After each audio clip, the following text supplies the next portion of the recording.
My name is a very, very long name, Taonarufaro Karimanzira. I was born in Zimbabwe, and I studied there at a private school, went to Australia after that for university, and studied psychology, and then did my MBA when I was there. And when I finished that, I went back home and I thought, let me try to do some good work for my country. And the economy was really bad. So it just so happened that there was a scholarship option, and I got a scholarship to Zhejiang University here in Hangzhou. I graduated and I moved from studying to being a job seeker, and I found a job in teaching, the teaching world. So here I was. I started this school. This is called Victory English School, YU. But I've been here since 2014, working here full time, and obviously I've had a chance to uniquely see three different sides of being in Hangzhou. I've been the guy that's just come off the airplane and got into school and learned how to be a student and learned how to survive as a student in a foreign country in using a language I didn't know. And then I became the person that was working to try and make a living, and then I became a father and a husband and somebody that is looking for a career, in the long run. I'm living in Hangzhou. This is one of the fastest growing cities I've ever experienced in my life. I've never seen the changes happen as quickly as they happen in Hangzhou. Australia was nothing like this. London, nothing like this. And it was, there is an atmosphere of opportunity. Well, the biggest changes, of course, is the adoption of technology.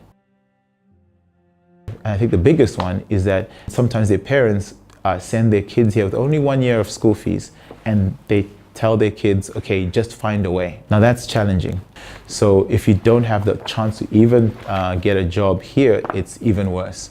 They need money, and they need an environment where they can use the skills that they're learning to make that money. So my suggestion was, when a student arrives in China, is they get a card. They go and apply for a card which has the student information. PhD students and the master students, that they get teaching posts inside the schools. There's a lot of time that PhD students have that they don't, which I personally had a lot of time to do nothing. And the best use of my time would have been to teach classes that would need foreigners to be teaching those classes, supervised by the Jiaoshou. And that way, the Jiaoshou has got more time to look after the PhD students. The work permit should be temporary on that card. They should have 20 hours a week that they can work.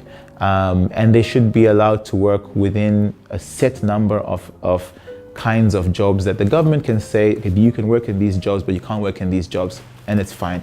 As long as there is an option to do something. As a worker, I speak English, and the only thing, again, same problem as students, the only place I can actually work is, of course I can work in the universities, I can work in a company, I can, but the chances of getting work in a company are very, very slim. More importantly, it's because a foreigner is only looked at as a year-to-year person, and because we have to get our visa by asking our workplaces to provide those visas for us, my suggestions for this was that a new system of applying for permits should be introduced, where it was foreigner friendly, allows the foreigner to apply for the permit to work by themselves. They get it. Initially they have to have a job that can sponsor them and say they're going to hire this person, but that permit belongs to the foreigner, not to the organization. So those cards with all of your details, your longer times to find new jobs, longer times for visas, a possibility of a easier temporary permanent residency. Oh, finally, disabilities. Yeah.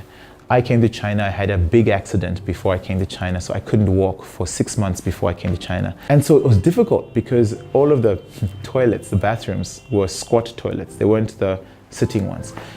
Most of the places I went to had stairs. You noticed even at this school, there's 4 stairs before you get to this level. Then there's an elevator.